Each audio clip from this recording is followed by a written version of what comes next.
All week before my 40th birthday, my husband teased, "Your gift will blow your mind." That morning I woke up to silence. The house was empty, no kids, no note.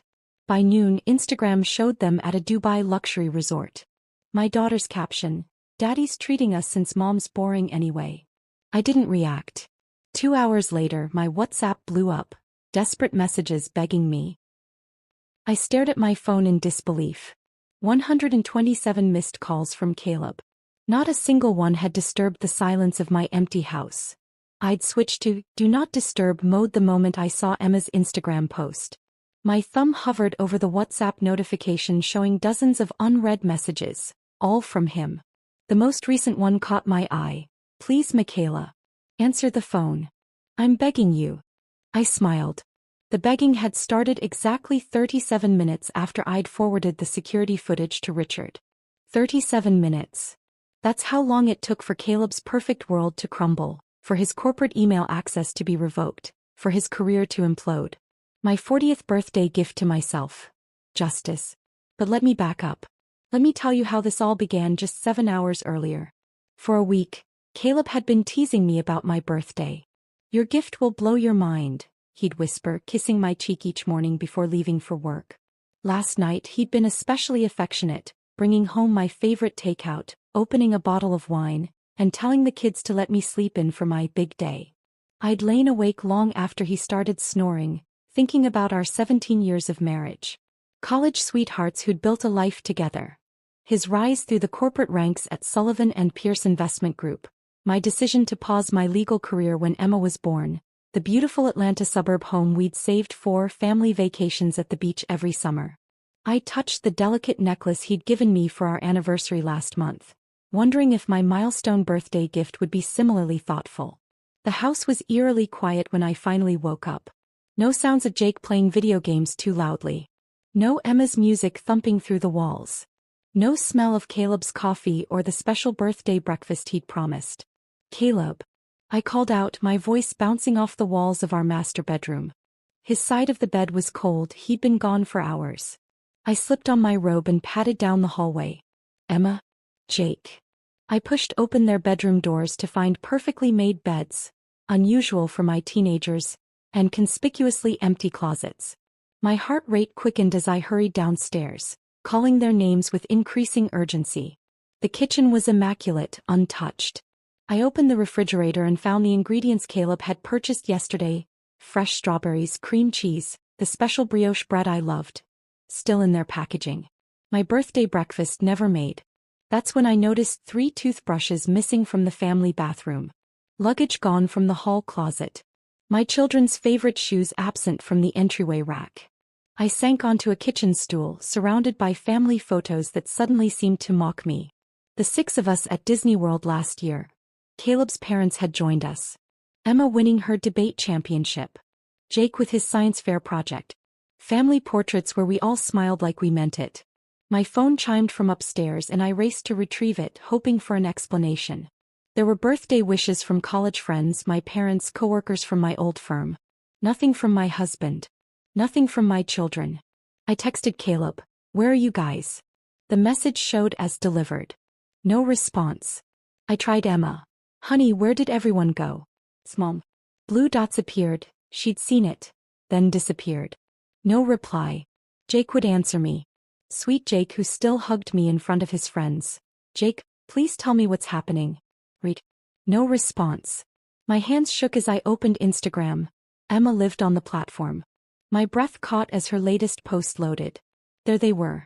Caleb, Emma, and Jake, beaming beside an infinity pool that overlooked a spectacular cityscape. Palm trees. Impossible luxury. The Burj Al Arab visible in the background. The caption crushed what remained of my composure. "Surprise vacation with the best dad ever. #Dubai, #luxury life, #spontaneous adventure. Daddy's treating us since mom's boring anyway." I stared at the post, reading and rereading the caption, trying to make sense of it.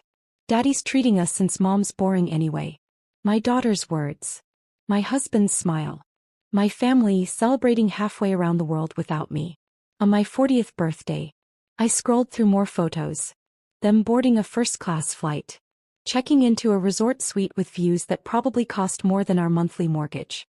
Caleb raising a champagne glass while the kids held up virgin cocktails. All posted within the last 12 hours. My legs gave out and I slid down the wall to the floor, still clutching my phone. They'd planned this. They deliberately excluded me.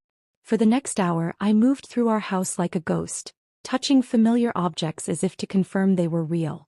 The anniversary photo on the mantel. The throw blanket we curled under for movie nights. Jake's soccer trophy. Emma's art projects that I'd framed with such pride. My sister called. Then my mother. I let their birthday wishes go to voicemail. At 11 a.m., I poured myself a glass of wine and sat at our dining room table. I pulled out the family calendar where we tracked everyone's activities. Flipping back through the pages, I noticed Caleb had blocked off this entire week as busy with no details. He'd never mentioned a trip. Never asked if I wanted to go to Dubai. Never suggested that he and the kids would be absent on my birthday. I tried to remember if I'd done something to deserve this. Had I been boring? Had I been so consumed with household management and supporting everyone else's dreams that I'd become invisible? Was turning 40 so disgusting to him that he needed to escape? Around noon, I wandered into Caleb's home office, looking for any explanation. The drawers of his desk were locked, but I knew where he kept the key, taped under his desk drawer, thinking I'd never look there. Inside the bottom drawer, I found what he didn't want me to see. Credit card statements he'd hidden from our shared financial management app. Charges for jewelry I'd never received. Expensive restaurant bills on Thursdays when he claimed to be working late. Hotel charges in our own city. And flight confirmations for 3 tickets to Dubai, purchased over a month ago. Among these papers was an expense report with a name that appeared repeatedly, Vanessa Jenkins. His executive assistant. The beautiful, eager 26-year-old who always laughed too hard at his jokes during company parties. Who always seemed to need his guidance after normal business hours. As I continued searching, my hand struck something hard in the back of his drawer. A phone I'd never seen before. Not his regular iPhone but a cheap burner phone. My fingers trembled as I turned it on. No password protection, he'd been careless. Perhaps he'd meant to take it with him but forgot in his excitement to abandon me. The text messages loaded and my world shifted permanently. Can't wait for Thursday night. Same time, same place. Wear that red thing. Caleb to Vanessa 2 weeks ago. Dubai will be amazing. He has no idea. Told the kids it's a special trip just for them. Caleb to Vanessa 1 week ago. Flight boarding. Freedom for a whole week. Kids think it's just a fun trip. Emma's already posting about it. Caleb to Vanessa yesterday. I set the phone down, surprising myself with my calm. The pieces were falling into place. The Thursday night client meetings. The sudden interest in working late. The decreasing intimacy at home. The way he'd begun criticizing my appearance, my hobbies, my conversation. I wasn't boring. I was being erased to make room for someone else. As I gathered the evidence spread across his desk. The statements, the phone, the expense reports. A strange clarity washed over me. I thought about the security cameras at Caleb's office building. The system I knew recorded everything because I'd helped select the vendor during their renovation 3 years ago. Caleb had always been careless, confident in his ability to talk his way out of trouble. He'd never suspect I would look for evidence. Never imagine I would fight back. I picked up my phone and scrolled to a contact I hadn't used in years. Marcus Johnson, head of security at Sullivan and Pierce. The man who owed me a favor after I'd helped his daughter get an internship at my old law firm. It was time to discover exactly what happened every Thursday night in Caleb's corner office. My fingers hovered over Marcus Johnson's contact information. Was I really considering this? In 17 years of marriage, I'd never spied on Caleb, never questioned his whereabouts, never doubted his fidelity. Trust had been our foundation, or so I thought. I glanced at the burner phone beside me, its screen displaying intimate exchanges between my husband and his secretary. The evidence was already damning, but something inside me needed to see the full extent of his betrayal with my own eyes. 3 years ago, Sullivan and Pierce had undergone a major security upgrade after a competitor attempted corporate espionage. As Caleb's wife with a legal background, I'd been asked to consult on vendor selection. I remembered walking through the office with Marcus, discussing camera placement, data storage and access protocols. He'd been particularly proud of the system's 2-year storage capacity, Better than the industry standard, he'd boasted. I'd never imagined that feature would someday serve as my lifeline. I rummaged through my desk drawer where I kept business cards, finding Marcus's buried beneath newer contacts. Taking a deep breath, I pressed the call button before I could reconsider. Marcus Johnson, he answered on the third ring. Marcus, it's Michaela Harrington. Michaela. Long time no hear. How are you doing? Happy birthday if I'm not mistaken. His casual mention of my birthday tightened the knot in my stomach. Thank you for remembering. Listen, I need a favor and it's somewhat unusual. I heard hesitation in his silence. I'm listening. I'm putting together a surprise anniversary video for Caleb. I lied, my voice steadier than expected. I wanted to include some clips of him at work. You know, the dedication that's made him successful. Would it be possible to access some security footage from his office? Another pause. That's not exactly standard procedure, Michaela. I understand. I wouldn't ask if it wasn't important. I infused warmth into my voice. Remember when I helped Amber get that internship at Collier and Walsh? She's thriving there now, isn't she? She is, Marcus admitted. Made junior associate last month. I'm so glad. We all need a little help sometimes, don't we? I let the implication hang between us. He sighed. Which dates were you thinking? Thursday evenings, actually. For the past month. I kept my tone conversational. Those late nights really show his commitment. Thursday evenings, he repeated, his tone shifting slightly. Did he know something? I can probably help with that. The system allows for secure temporary links that expire after 24 hours. Would that work? Perfect, I replied, relief washing through me. And Marcus? I'd appreciate your discretion. I want this to be a complete surprise. After finalizing details, I hung up and returned to the family calendar. The pattern was unmistakable now that I was looking for it. Every Thursday night for the past 6 months. Client dinner, late meeting, strategy session. Always vague, always on Thursdays. My mind drifted to Vanessa's hiring process 8 months ago. Caleb had insisted on personally handling the interviews for his new executive assistant. The HR director had preferred an older candidate with more experience, but Caleb had overruled her, citing Vanessa's fresh perspective and eagerness to learn. I remembered meeting her at the holiday party. Tall, blonde, laughing too enthusiastically at Caleb's jokes while eyeing his wedding ring. I thought about how Caleb's Thursday routines had changed subtly. The expensive cologne he normally saved for client meetings. The dress shirts that suddenly needed to be perfectly pressed.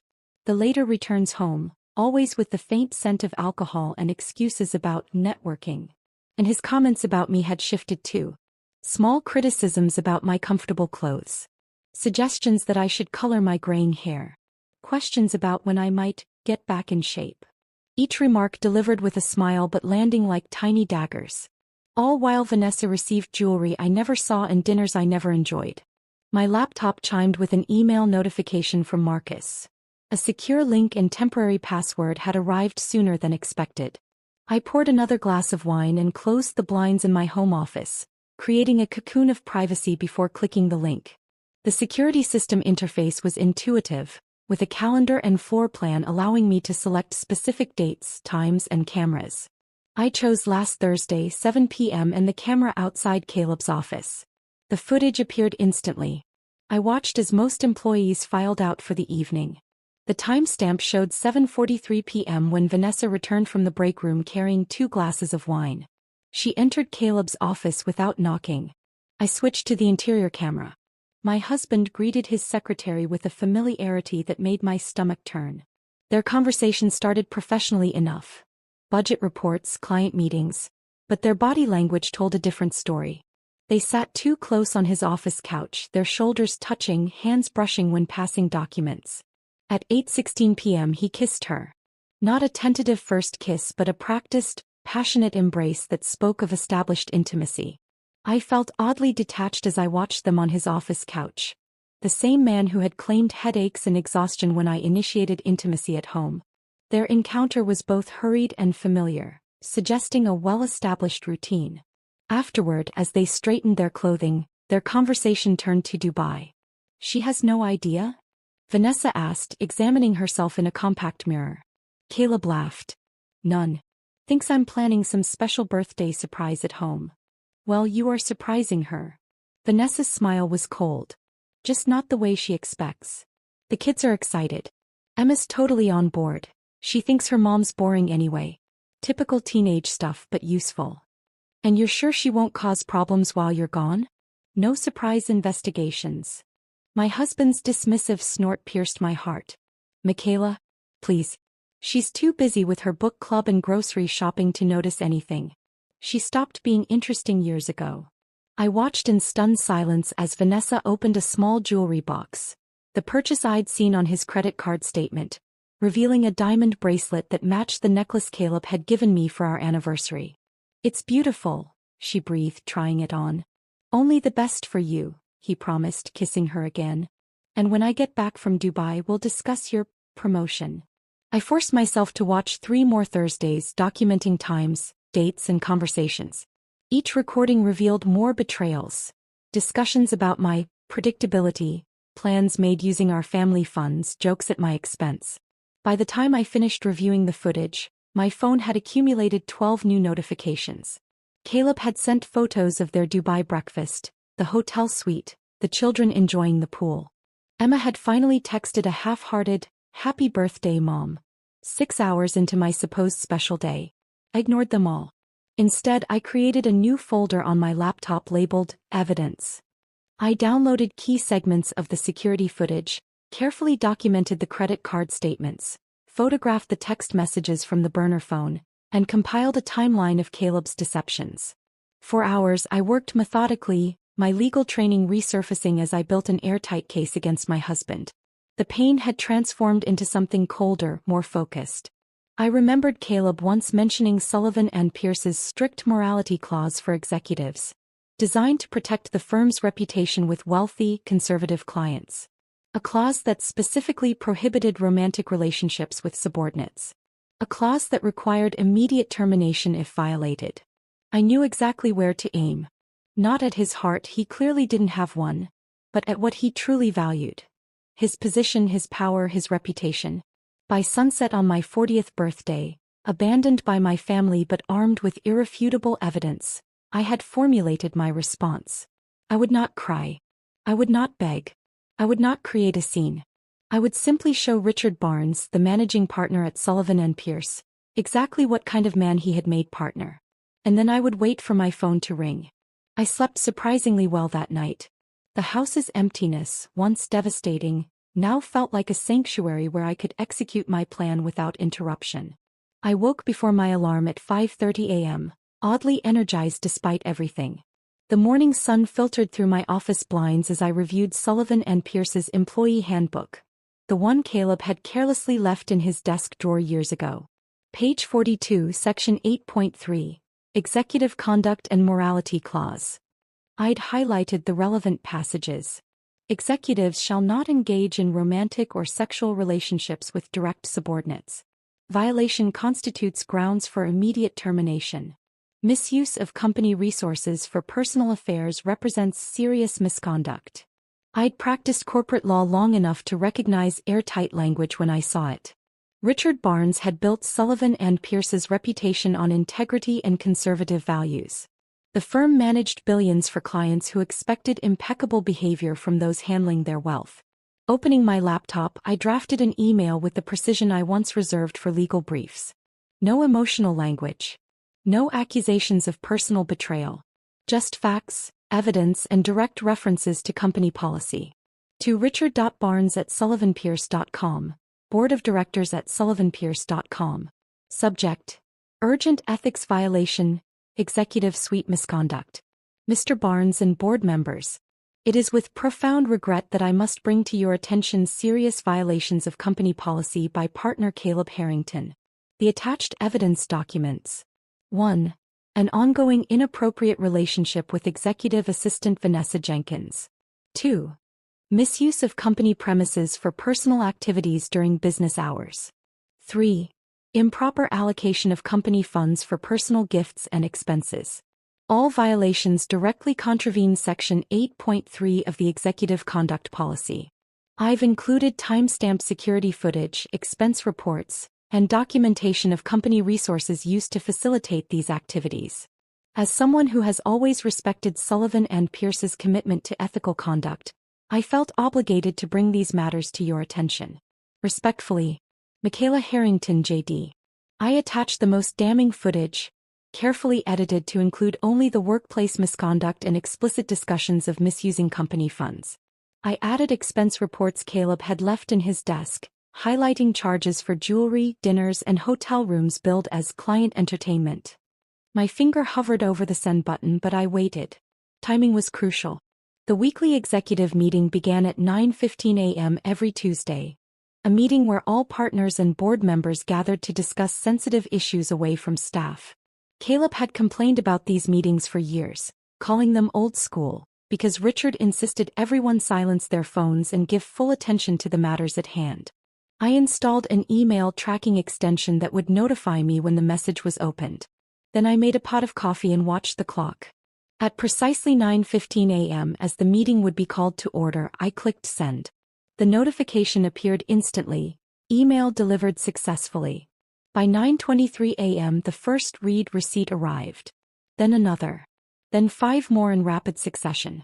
At 9:27 a.m., my phone buzzed with a text from Marcus. "What did you do?" "Security just got called to the executive floor." I didn't respond. Instead, I watched my tracking software show multiple opens, forwards, and downloads of the attachments. At 9:52 a.m., exactly 37 minutes after sending my email, an automated notification appeared in my inbox. This is an automated message from Sullivan and Pierce IT department. User: caleb.harrington@sullivanpierce.com. Status: access terminated.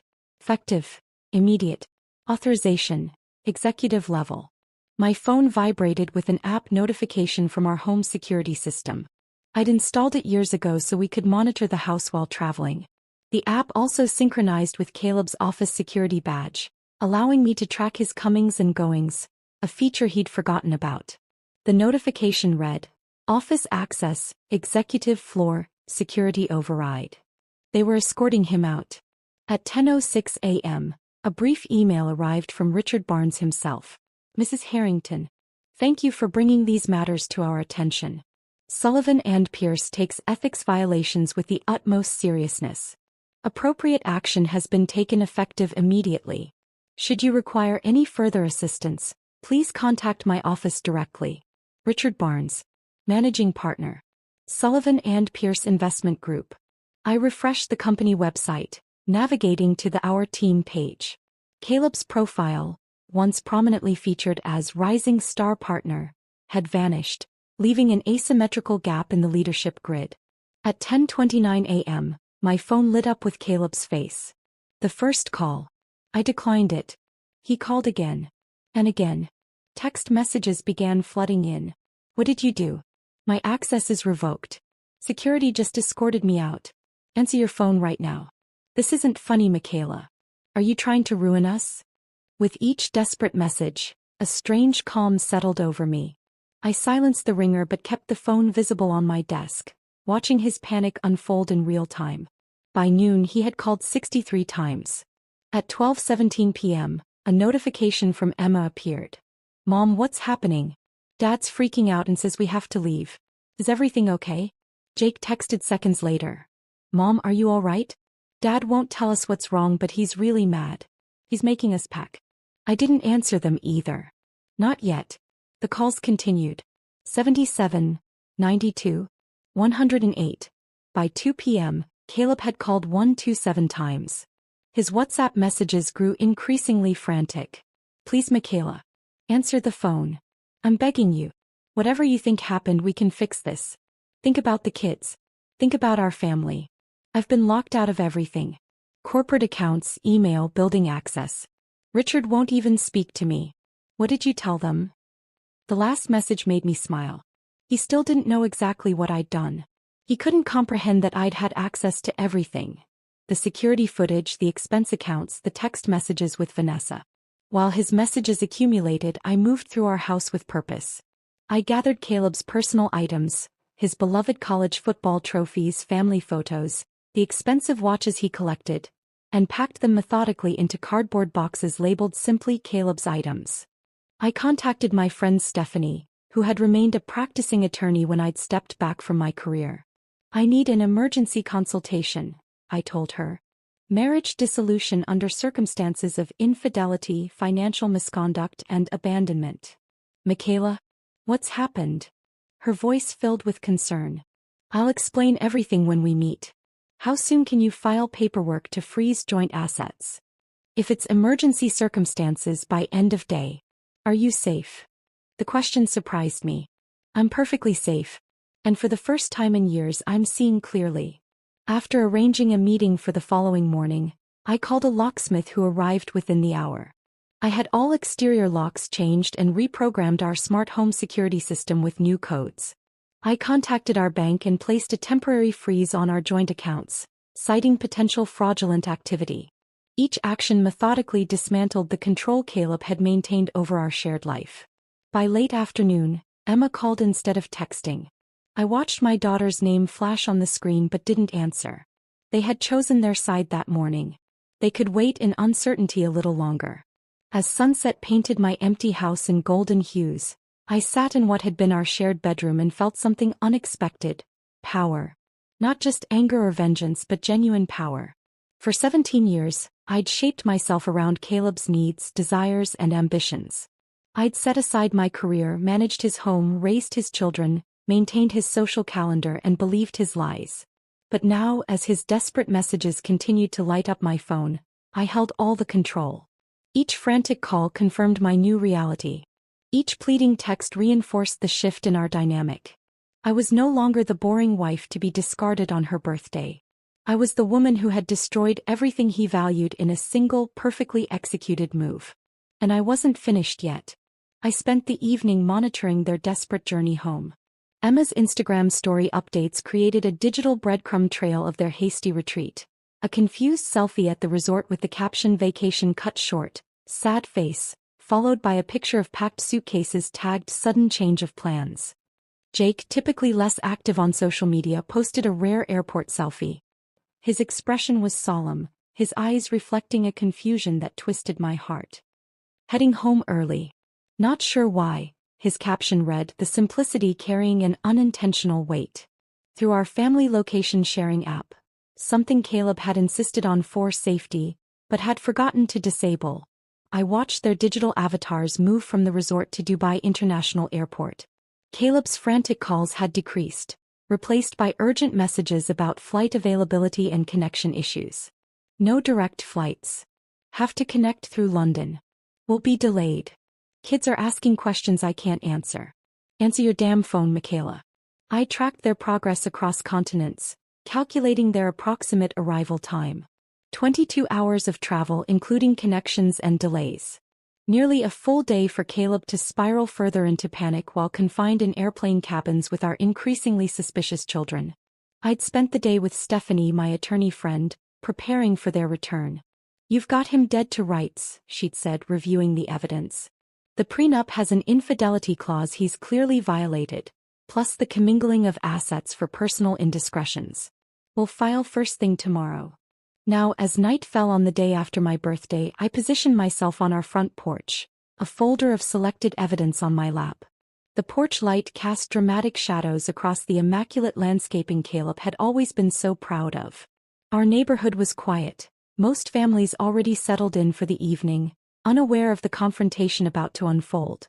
At 9:47 p.m., headlights swept across the driveway. The Uber stopped and 3 exhausted figures emerged. Caleb spotted me first, his expression cycling rapidly between relief, anger, and fear. Emma and Jake hung back, confusion evident in their posture. "What did you do?" Caleb hissed, approaching the steps. "Do you have any idea?" "I know exactly what I did," I interrupted, my voice calm. "The question is whether you do." Emma stepped forward, her teenage defensiveness on full display. "Mom, why didn't you answer our calls?" "Dad said there was an emergency." "There was." I stood up, holding the folder against my chest. "Just not the kind your father described." Jake remained silent, his eyes darting between us, sensing the tension that electrified the air. "Kids, take your bags inside," Caleb ordered, not taking his eyes off me. The locks have been changed, I informed him. And they should stay for this. They deserve to know why their Dubai vacation was cut short. I opened the folder and handed Caleb the first printed screenshot. Him and Vanessa on his office couch, in a position that left nothing to the imagination. To his credit, he attempted to hide it immediately, but not before Emma caught a glimpse over his shoulder. Dad. Her voice cracked with uncertainty. It's not what it looks like, he stammered, the most cliched response possible. It's exactly what it looks like, I countered, my voice steady as I produced another image. Your father has been having an affair with his secretary for months. The same period he's been telling me I'm boring and unattractive. Caleb's face contorted. Don't do this in front of them. Why not? You did. I turned to our children. While I was home alone on my birthday thinking you were all planning a surprise, you were actually part of your father's cover story. He used you both as shields for his affair. Emma's defiance faltered. That's not true. He said you were too busy and stressed for a vacation. Did I look stressed in the dozens of unanswered birthday messages I sent yesterday? I asked softly. Or did I look like someone who woke up to an empty house on a day her family should have been celebrating with her? Jake stepped forward, tears streaming down his face. I told you we should call Mom first, he said to Caleb. I didn't want to leave without telling her. You needed to control the narrative, I continued, addressing Caleb while handing the children printouts of their own social media posts. So you manipulated our children into believing I was boring and disinterested. Emma stared at her own Instagram caption. Daddy's treating us since Mom's boring anyway. Her face paled. Did you suggest that wording? I asked her gently. Her eyes, so like mine, filled with tears. Dad said it would be funny. That you'd laugh when you saw it later. Caleb stepped toward the door. This is ridiculous. We're all tired. Let us in and we can discuss this like adults. Like the adult who abandoned his wife on her birthday? Or the adult who expensed jewelry for his mistress on our family credit card? Emma gasped and Jake made a small wounded sound. Here's what's going to happen, I said, maintaining the composure I'd practiced all day. Jake and Emma can come inside. Their rooms are exactly as they left them. You, Caleb, can find somewhere else to stay. Your personal items are boxed in the garage. You can't just lock me out of my own house. The house that's in my name? The one I inherited from my grandmother and renovated with my trust fund? That house. I smiled without warmth. I think I can. Jake moved first, slipping past me through the door I unlocked with my new key. Emma hesitated, torn between the parents she'd always seen as a united front. It's okay, Em, I said softly. This isn't your fault. None of it is. Dad? She pleaded, looking back at him. Caleb's face hardened into something ugly. Your mother has clearly lost her mind. She's trying to destroy our family because she's jealous and vindictive. The accusation hung in the air for a moment before I responded. Emma, check your father's phone. Look for messages from Vanessa. Don't touch my phone, Caleb snapped, but Emma had already seen enough in his reaction. She walked past me into the house, her shoulders shaking with silent sobs. Left alone, Caleb's facade finally crumbled. You've destroyed everything, he whispered. My career, my reputation. You did that yourself, I corrected him. Every Thursday night for 6 months. Every lie you told our children. Every time you charged another hotel room to our family account. The following days unfolded with a strange mixture of chaos and clarity. Caleb's professional destruction was swift and comprehensive.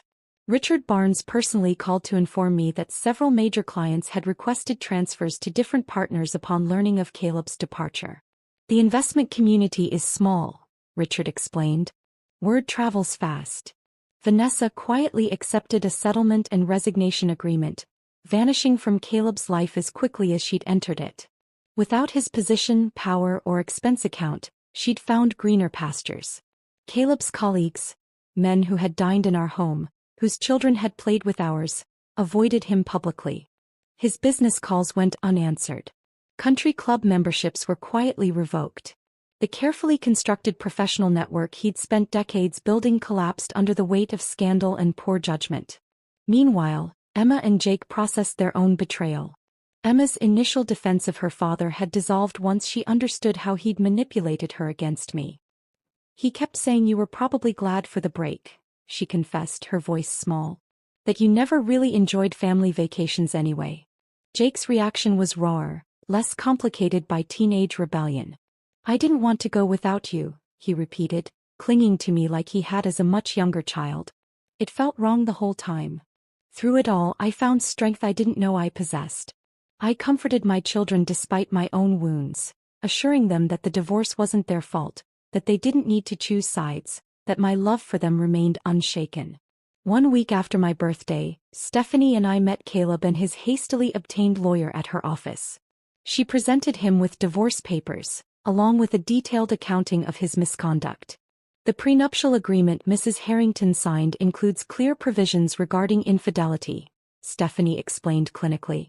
Section 3.2 specifically voids the community property provisions if either party engages in extramarital affairs.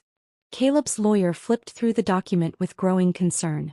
Additionally, Stephanie continued, we've documented extensive misuse of family funds for personal indiscretions, including but not limited to jewelry, hotel rooms, and the recent Dubai trip. She slid across a spreadsheet detailing every questionable charge, each one meticulously categorized and dated. We have 3 witnesses prepared to testify regarding Mr. Harrington's character and conduct, should this proceed to court. Stephanie's tone made it clear this wasn't a path he wanted to take. However, Mrs. Harrington is prepared to offer a reasonable settlement. The terms were straightforward. I would keep the house and primary custody of the children. Caleb would retain his personal investments and certain assets acquired before our marriage. He would provide reasonable child support but no alimony. I didn't want or need his money. Most importantly, the settlement included a confidentiality agreement. In exchange for a quick uncontested divorce, I wouldn't publicly share the details of his misconduct beyond what was already known. You're being surprisingly generous, his lawyer noted with confusion. I'm being practical, I corrected him. I want this chapter of my life closed quickly so my children and I can move forward. As Caleb signed the papers, his hand trembling slightly, I realized the final truth of our marriage. Even in its destruction, he had never truly seen me. He had underestimated my intelligence, my resilience, and my capacity for calculated justice. It was the last mistake he would make at my expense. I didn't expect healing to begin with silence, but that's exactly how it started. 2 weeks after signing the divorce papers, I sat in Dr. Eleanor Mason's softly lit office, unable to speak. The words were there, 17 years of them, but they remained trapped behind a lifetime of accommodating everyone else's needs before my own. Take your time, she said, her voice gentle but firm. This space is yours. Those 4 words unlocked something profound. My space. My time. My healing. Our weekly sessions became the foundation of my recovery. Dr. Mason helped me identify patterns I'd never recognized, how I'd gradually diminished myself to elevate Caleb, how I'd internalized his subtle criticisms until I believed I was indeed boring and unworthy. You built your identity around being his wife, she observed during our 3rd session. Now you get to discover who Michaela really is. That journey began with small steps. I dug out the watercolor set I'd abandoned when Emma was born. My first attempts were clumsy, but the joy of creating something solely for myself felt revolutionary. I joined a book club, not the one Caleb had mocked for being suburban and predictable, but one focused on women's journaling and self-discovery. Most significantly, I reconnected with friends who had gradually disappeared from my life. Lunch with my law school roommate revealed a painful truth. We stopped inviting you because Caleb always had an excuse, she admitted over salads. He'd say you were too tired or busy with the kids. Eventually, we thought you just weren't interested. Similar conversations with other friends revealed how methodically Caleb had isolated me under the guise of protection and family priorities. Each reconnection felt like reclaiming a piece of myself that had been systematically removed. My journal became a sanctuary where I processed anger that sometimes overwhelmed me in unexpected moments.